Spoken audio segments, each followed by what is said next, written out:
L'Afrique repose sur une véritable colline de découvertes incroyables, stupéfiantes et parfois si étonnantes qu'elles semblent presque impossibles à croire. Des découvertes qui fascinent encore les scientifiques aujourd'hui et que l'on pourrait difficilement imaginer si elles n'étaient pas documentées.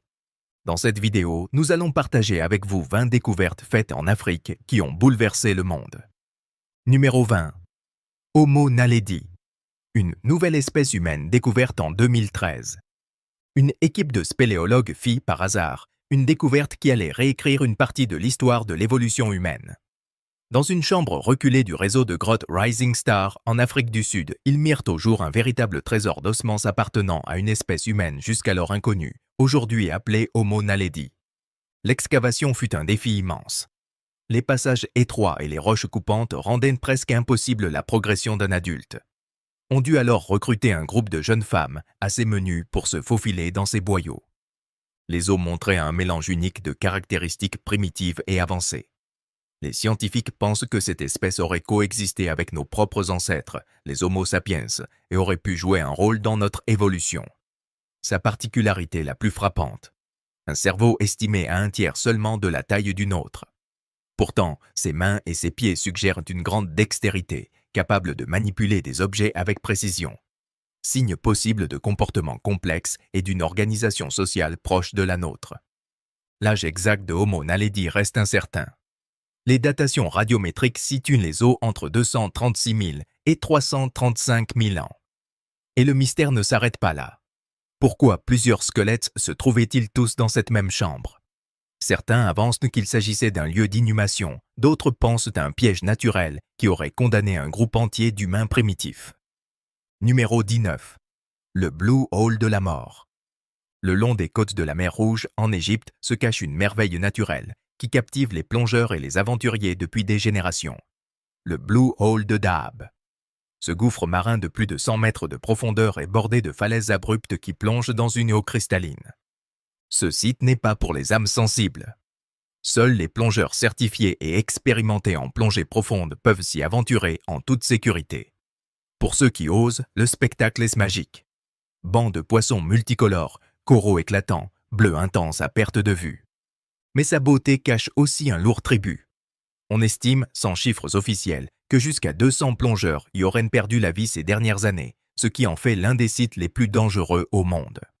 Parmi eux, Yuri Lipski, instructeur russo-israélien, dont la mort tragique, en avril 2000, fit le tour du monde de la plongée. Équipé d'une bouteille d'air, d'une caméra fixée à son casque et de ceintures de lest, il s'enfonça dans le gouffre et ne remonta jamais.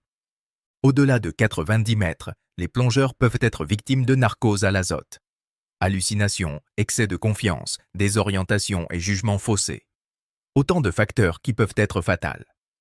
Et pourtant, malgré ces risques, le Blue Hole continue d'attirer des passionnés du monde entier, avides de repousser leurs limites. Tel un chant de sirène, il exerce une fascination à laquelle peu parviennent à résister. Numéro 18. Les arbres morts de Dead Valley.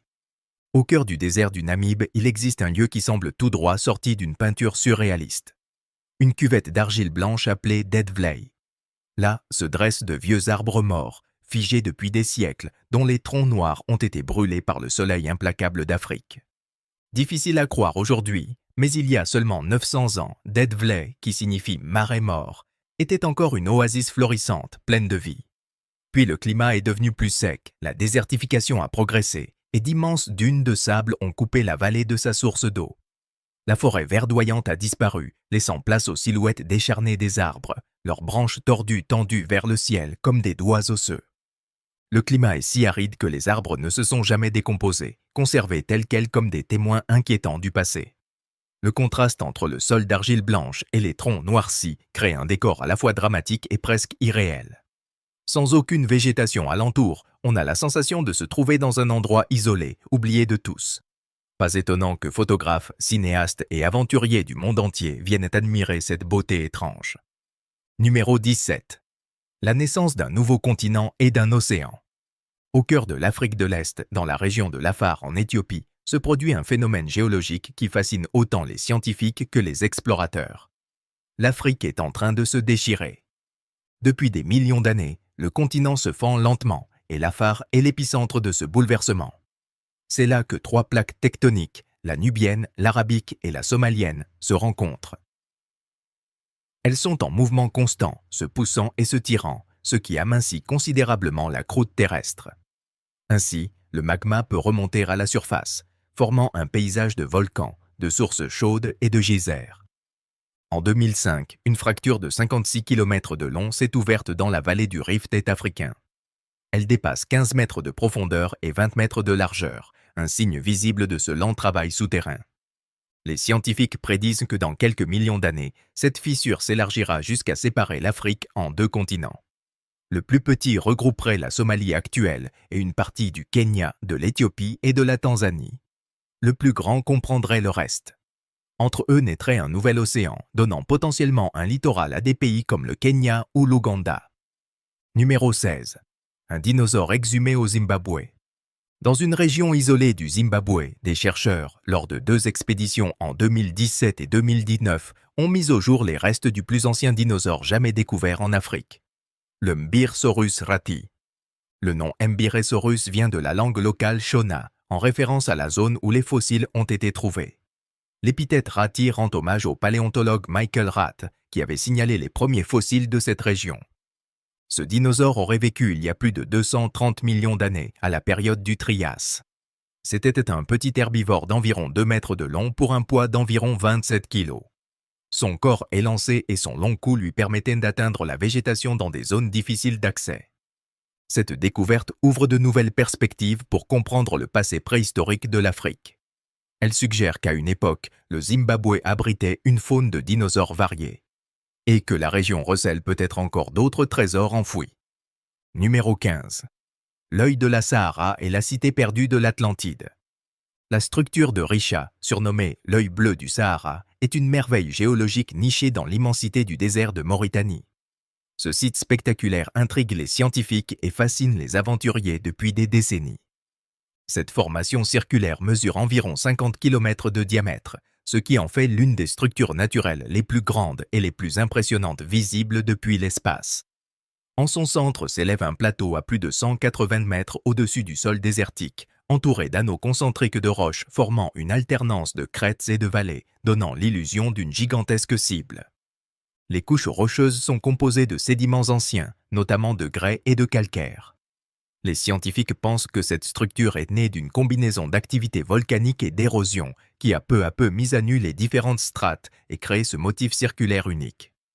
Cependant, certaines voix avancent d'autres hypothèses. Pour quelques passionnés, il pourrait s'agir des vestiges de la cité légendaire de l'Atlantide, mentionnée dans les écrits du philosophe grec Platon. Bien qu'aucune preuve concrète ne vienne étayer cette idée, elle reste séduisante pour de nombreux rêveurs. Les anneaux parfaits et la forme circulaire incitent aussi certains à penser qu'il s'agirait d'une construction humaine. Qu'il s'agisse d'une merveille naturelle ou d'un héritage d'une civilisation disparue, l'œil du Sahara continue de captiver l'imagination du monde entier. Numéro 14. Les pierres bleues venues du ciel. Imaginez tenir dans votre main une pierre dont on affirme qu'elle vient du ciel. C'est l'histoire des étranges pierres bleues qu'un géologue et archéologue italien, Angelo Pitoni, reçut en 1990 d'un chef Fula en Sierra Leone, en Afrique de l'Ouest. Selon la tradition du village, ces pierres auraient été offertes par des visiteurs venus des étoiles. Pitoni n'avait jamais rien vu de tel. Une fois en Europe, il fit analyser les échantillons dans plusieurs laboratoires. Verdict, il ne s'agissait d'aucun minéral connu. Malgré des tests poussés, personne ne parvint à expliquer la couleur bleue intense. Réduite en poudre et observée au microscope, la teinte disparaissait complètement. Ni la chaleur extrême, ni les acides ne pouvaient altérer ou décomposer la pierre. Pitoni trouvait qu'elle ressemblait à une turquoise pure, comme celle ornant la poitrine des prêtres égyptiens. Il la baptisa même pierre du ciel, soulignant sa singularité par rapport à toutes les gemmes connues. D'où venaient-elles réellement ? Étaient-elles un présent venu d'ailleurs? Ou bien un vestige d'ancienne civilisation oubliée depuis longtemps? Numéro 13. Les têtes de l'Hindenburg. À l'Hindenburg, en Afrique du Sud, un jeune garçon fit une découverte qui allait marquer l'archéologie. En 1957, Carl Ludwig von Besing jouait tranquillement sur la ferme de son père lorsqu'il aperçut, dans la terre, d'étranges morceaux de poterie. Il ignorait encore qu'il venait de mettre au jour les fameuses têtes de l'Hindenburg, une série d'objets fascinants, considérés aujourd'hui comme certains des plus anciens exemples d'art de l'âge du fer dans l'hémisphère sud. À l'origine, ces têtes étaient fragmentées et dispersées. Mais grâce à des fouilles minutieuses, elles furent reconstituées à l'Université du Cap. On en compte 7, 2 grandes et 5 petites. 6 représentent des traits humains, tandis que la 7e arbore des caractéristiques animales marquées. 4 des petites têtes présentent des similitudes frappantes de taille et de style, laissant penser qu'elles furent créées ensemble. Les datations au carbone indiquent qu'elles remontent environ à l'an 490 après Jésus-Christ. Les experts estiment qu'elles servaient lors de cérémonies, car de petits trous sur les côtés des têtes pourraient avoir permis de les fixer sur des perches ou des costumes lors de représentations. Aujourd'hui, ces pièces uniques sont exposées au musée sud-africain du Cap. Numéro 12. Le désert du Sahara. Fermez les yeux et imaginez le Sahara. Vous voyez sans doute une mer infinie de sable, un soleil brûlant au-dessus de vous et pas une goutte d'eau à l'horizon. Et vous avez raison. C'est la plus grande zone désertique chaude du monde et la 3e plus vaste au total après l'Antarctique et l'Arctique. Elle s'étend sur environ 9,2 millions de kilomètres carrés, presque la taille de la Chine. Mais croyez-le ou non, il y a environ 11 000 ans, le Sahara n'était pas ce lieu aride et impitoyable. Il était vert, ponctué de lacs, de rivières et de prairies, où vivaient hippopotames, antilopes, éléphants et bien d'autres animaux. Ce Sahara vert est lié au changement cyclique de l'orbite et de l'inclinaison de la Terre, un phénomène qui se répète tous les 23 000 ans. Quand notre planète s'incline différemment, la répartition du rayonnement solaire change, ce qui modifie le climat. Durant cette période humide, les tropiques recevaient plus d'énergie solaire et les pluies d'été comme d'hiver atteignaient le cœur de ce qui est aujourd'hui un désert. Ces précipitations accrues ont permis à une faune et une flore d'une grande diversité de prospérer. Mais il y a environ 5000 ans, le climat a commencé à se sécher à nouveau. Probablement pour des raisons géographiques, sans lien direct avec l'activité humaine. Si le Sahara est aujourd'hui sec et hostile, les scientifiques pensent qu'il pourrait, dans environ 15 000 ans, redevenir une savane verte et fertile. Numéro 11. L'enfant de Tang. En 1924, des ouvriers de carrière à Tang, en Afrique du Sud, firent une découverte qui allait bouleverser l'histoire de l'humanité. En travaillant sur des dépôts calcaires dans les carrières de Buxton, ils mirent au jour le petit crâne fossilisé d'un enfant. Le fossile fut confié à Raymond Dart, anatomiste et anthropologue, qui en comprit immédiatement l'importance. Il émit l'hypothèse qu'il appartenait à une espèce d'homininée, un ancêtre humain primitif, ayant vécu il y a environ 2,8 millions d'années. Il baptisa cette nouvelle espèce Australopithecus africanus, ce qui signifie « singe du sud d'Afrique ». À l'époque, la plupart des scientifiques pensaient que les premiers ancêtres humains venaient d'Europe. Mais l'enfant de Tang remit cette idée en cause. C'était le tout premier fossile de ce type découvert en Afrique, apportant une preuve solide que notre continent était bien le berceau de l'humanité et soutenant ainsi la théorie dite « Out of Africa ». Ce fossile révélait aussi des caractéristiques anatomiques cruciales. Une taille de cerveau et des dents proches de celles des singes, mais un crâne et une arcade dentaire rappelant ceux des humains, un véritable maillon intermédiaire. Entre 1936 et 1947, d'autres fossiles d'Australopithecus furent découverts en Afrique du Sud, cette fois appartenant à des adultes, confirmant la justesse de l'analyse initiale de Dart. Aujourd'hui, l'enfant de Tang est considéré comme une pièce essentielle de notre histoire, et sa découverte a révolutionné la paléoanthropologie, changeant à jamais notre compréhension de nos origines. Numéro 10. L'île Maurice. Au sud-est des côtes africaines, l'île Maurice déploie ses paysages spectaculaires, sa faune et sa flore variées, ainsi que ses récifs coralliens éblouissants. Parmi ces merveilles naturelles, il en est une qui intrigue et émerveille les visiteurs depuis des années. Une cascade sous-marine. Depuis le rivage, on ne remarque rien d'extraordinaire. Mais vu du ciel, lors d'un vol en hélicoptère, le spectacle est saisissant. Le littoral semble s'ouvrir, laissant jaillir une immense chute d'eau sous la surface de l'océan. En réalité, il ne s'agit pas d'une véritable cascade, mais d'une illusion d'optique. Des dépôts de sable et de limon glissent le long d'une pente sous-marine, donnant l'impression que l'île est aspirée dans un gigantesque entonnoir. Même si ce n'est pas un vrai torrent, le phénomène continue de captiver les voyageurs, séduits par la beauté unique de cette île de l'océan Indien et par cette curiosité naturelle qui la rend encore plus inoubliable. Numéro 9. Le Stonehenge africain. À environ 1100 km au sud de la Grande Pyramide de Gizeh et à une centaine de kilomètres à l'ouest du Nil, se trouve un complexe de pierres qui rivalise avec le célèbre Stonehenge d'Angleterre. Nabta Playa. Découvert dans les années 70 par une équipe d'archéologues, ce site présente des alignements de pierres semblant correspondre à certaines étoiles, ce qui lui a valu le surnom de Stonehenge africain. Mais contrairement à son homologue britannique, Nabta Playa est bien plus ancien. Plus de 7000 ans. On y trouve des cercles de pierre, des mégalithes et d'autres structures qui auraient servi à des observations astronomiques, ainsi qu'à marquer le rythme des saisons. Les bâtisseurs de ce lieu étaient probablement des éleveurs nomades qui traversaient la région avec leurs troupeaux. L'élément le plus marquant est le cercle de pierre du calendrier, composé de 4 paires de grands blocs entourés de plusieurs pierres plus petites. Une étude publiée en 2007 par des archéo-astronomes et des archéologues a confirmé que les pierres pouvaient être alignées avec Sirius, Arcturus, le système Alpha Centauri et la ceinture d'Orion. L'importance historique du site a toutefois été menacée lorsque des visiteurs ont commencé à déplacer ou endommager certaines pierres, modifiant ainsi l'alignement d'origine. Pour le protéger, on a finalement transféré l'ensemble au musée nubien d'Assouan, en Égypte, où il est exposé dans sa configuration initiale. Numéro 8. Burkina Faso. Les hommes et les crocodiles. Dans le village lacustre de Bazoul, au Burkina Faso, se déroule une cohabitation étonnante qui va à l'encontre de tout ce que l'on sait sur les crocodiles. Connus ailleurs pour leur nature dangereuse, ces reptiles ont ici une réputation bien différente. Amicaux et même joueurs avec les humains.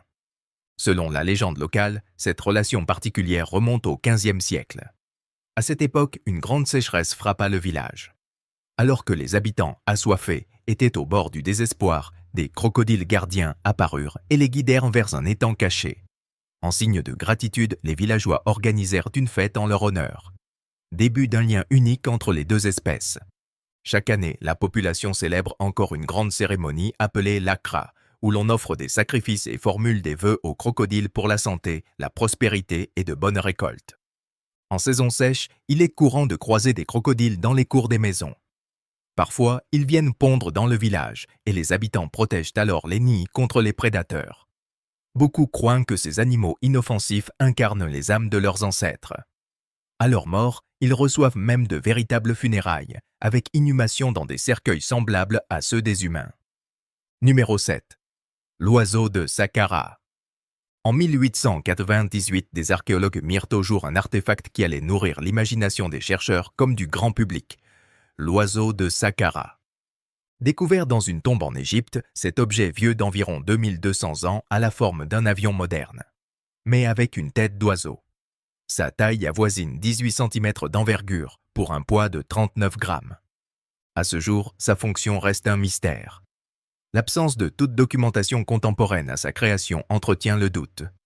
Certains y voient la preuve que les anciens Égyptiens maîtrisaient déjà certains principes de l'aérodynamique et pensent qu'il pourrait s'agir d'un modèle réduit d'avion ou de planeur. D'autres chercheurs, plus sceptiques, estiment qu'il ne serait rien de plus qu'un jouet pour enfants, une sculpture représentant un oiseau réel ou même une primitive girouette.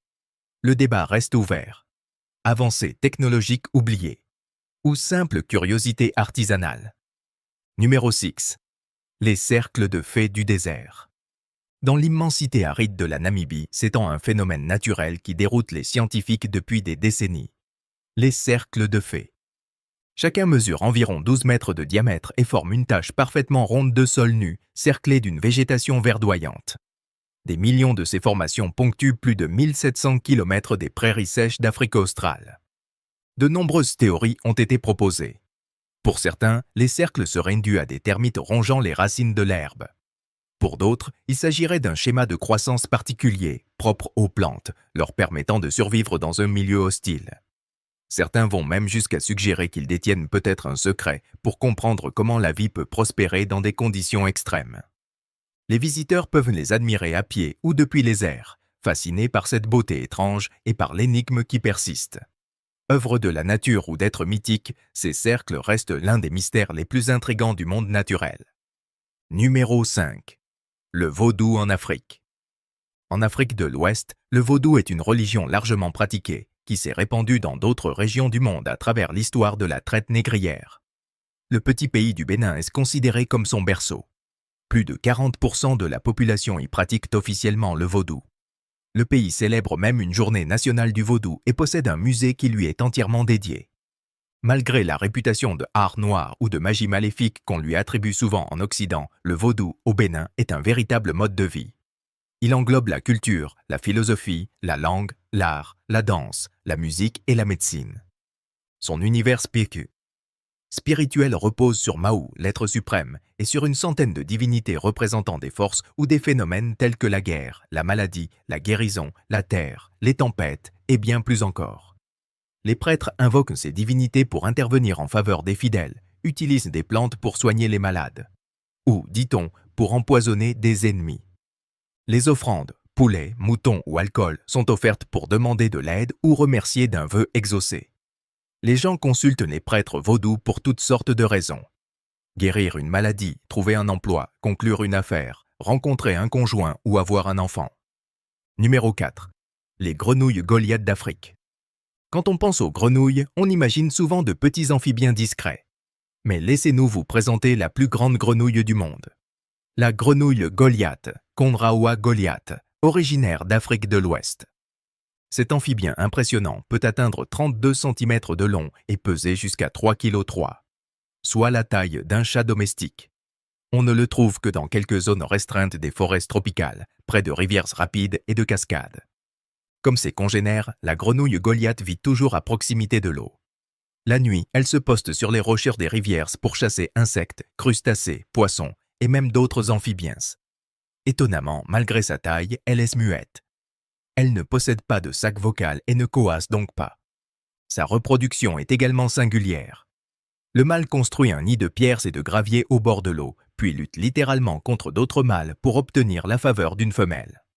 Ces combats et le déplacement de pierres pourraient expliquer pourquoi, chez cette espèce, les mâles sont plus grands que les femelles, ce qui est inhabituel chez les grenouilles. La femelle pond alors plusieurs milliers d'œufs dans le nid. Et l'histoire s'arrête là. Aucun des deux parents n'attend l'éclosion. Hélas, cette espèce est aujourd'hui menacée. L'agriculture, l'exploitation forestière et l'extension des zones habitées grignotent son habitat. De plus, elle est chassée pour sa viande, ce qui accentue le risque de disparition. Numéro 3. Les cercueils fantaisie du Ghana. Sur la côte sud du Ghana, la mort n'est pas perçue comme un événement sombre, mais comme une occasion de célébrer la vie, avec panache. Le peuple Ga a porté l'art de la fabrication de cercueils à un niveau unique grâce à ces cercueils fantaisie. Loin des formes rectangulaires classiques, ces cercueils sont conçus pour représenter la profession, la passion ou le statut social du défunt. Microphone pour un musicien ou un orateur, voiture pour un chauffeur, avion pour un pilote, lion pour un chef. La précision et la créativité des artisans sont impressionnantes. Chaque pièce est riche en détails et en couleurs. Ces œuvres sont si prisées qu'elles sont désormais exportées jusqu'aux États-Unis et en Europe. Si elles peuvent sembler insolites, voire étranges, pour certains, elles sont au cœur de la culture et des traditions Géa. Elles servent à célébrer la vie et les accomplissements du défunt, tout en offrant aux familles et à la communauté un adieu à la fois unique et mémorable. Numéro 2. Une nouvelle veuve noire d'Afrique. En 2014, une araignée au look unique fut découverte dans le parc aux éléphants de Tambo, en Afrique du Sud. Sur son dos, une tache frappante en forme de point d'exclamation, accompagnée d'un motif blanc sinueux évoquant un visage humain figé dans la terreur. Les scientifiques l'ont depuis identifiée comme une nouvelle espèce, la Finda Button Spider. Elle est étroitement apparentée aux veuves noires, à la veuve à dos rouge et à l'araignée Katipo, et pourrait bien être la plus grande veuve du monde. Barbara Wright, l'exploratrice à l'origine de la découverte, explique que son venin est neurotoxique. Une morsure nécessite des soins médicaux immédiats. Chez les femelles, on observe aussi de vives taches rouges sur l'abdomen, tandis que leur cocon d'œuf arbore un violet profond. Chacun peut contenir environ 600 jeunes araignées. Un spécimen qu'il vaut mieux éviter de croiser. Numéro 1. La forêt tropicale intacte du Mozambique. Au sommet du mont Liko, dans le nord du Mozambique, à environ 700 mètres d'altitude, se cache une forêt tropicale que très peu d'humains ont eu la chance de voir. Protégé par un cercle abrupt de falaises, cet écosystème est resté vierge de toute présence humaine pendant des siècles, une découverte exceptionnelle pour les scientifiques. Les habitants connaissaient la montagne, mais la forêt elle-même ne fut repérée qu'en 2012 par le biologiste Julian Bayliss, grâce à des images satellites. Ce n'est qu'en 2017 qu'il révéla cette trouvaille au monde.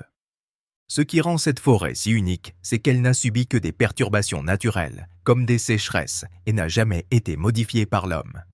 Elle abrite ainsi une biodiversité remarquable, composée de plantes et d'animaux parfaitement adaptés à cet environnement préservé. Pour les chercheurs, c'est une fenêtre sur le passé et un laboratoire vivant pour imaginer l'avenir de nos écosystèmes. La découverte de cette forêt cachée prouve qu'il reste encore de nombreux secrets à dévoiler sur notre planète. Si ce voyage de l'araignée la plus redoutable aux sanctuaires les plus intacts de la nature vous a captivé, laissez un j'aime, partagez vos impressions dans les commentaires et abonnez-vous pour explorer encore plus de merveilles cachées du monde.